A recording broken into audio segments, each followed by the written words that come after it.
Australian women really need liberating?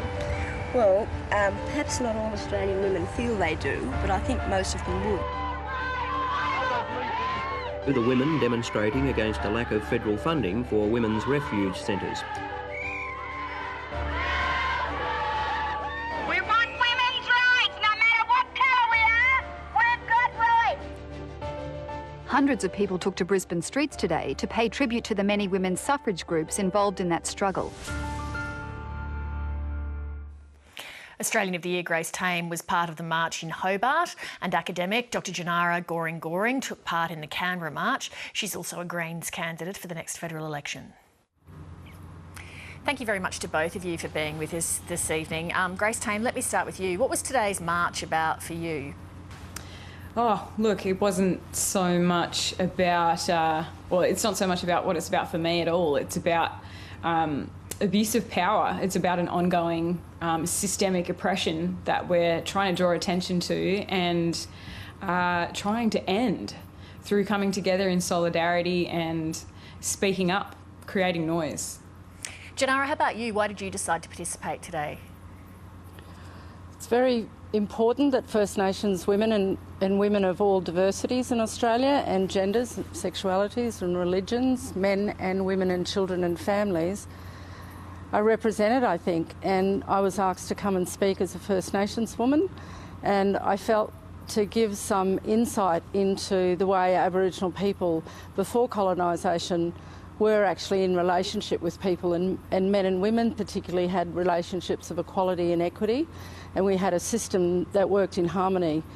And men were given very severe punishment for rape and those kinds of sexual assaults because we understood that it affected everybody in a community. So today I wanted to come in solidarity with all the women who are not First Nations and all the people who are not First Nations who have been subjected to the trauma of any kind of sexual assault.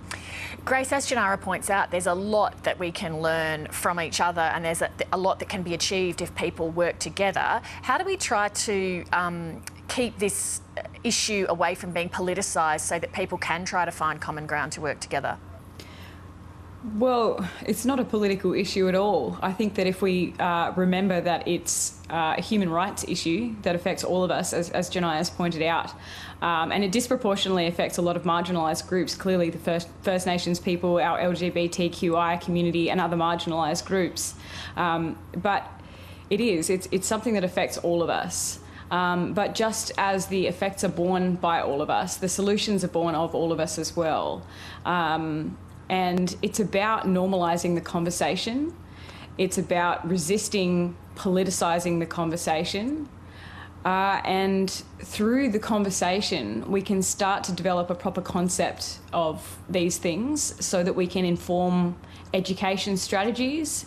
And through reformed education, we can inform legislation. We can change policies accordingly to stop this from being a systemic issue.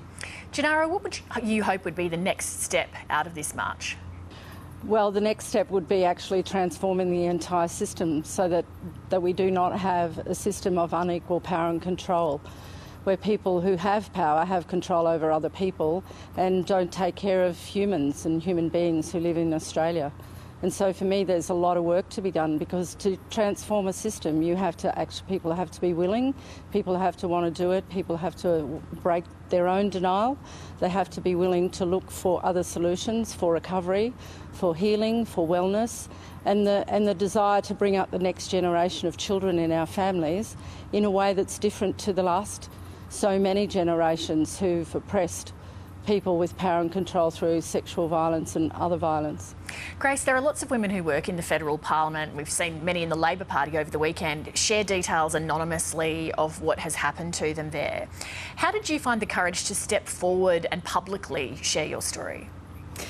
I've always been very supported. I am a very lucky survivor in that I was always believed by my family, and I guess for me, it wasn't so much about finding the courage to speak out. It was about seeing that there was a need to correct gaps in our collective understanding of what actually sexual abuse is. And it's an abuse of power. It's a corrupt culture. And unless we talk about it in depth and unless we get the insights from lived experience survivors, we cannot create this structural change that Tjanara and I are talking about here. Grace Tame, Tjanara Goreng Goreng, thank you very much for your time today. Thank you, Leigh. Thank you. Hi, I'm Leigh Sales. Thanks for watching this story. If you'd like to watch more of 7:30's stories, they are on the left of your screen. And tap on the button below to subscribe and get the latest from ABC News.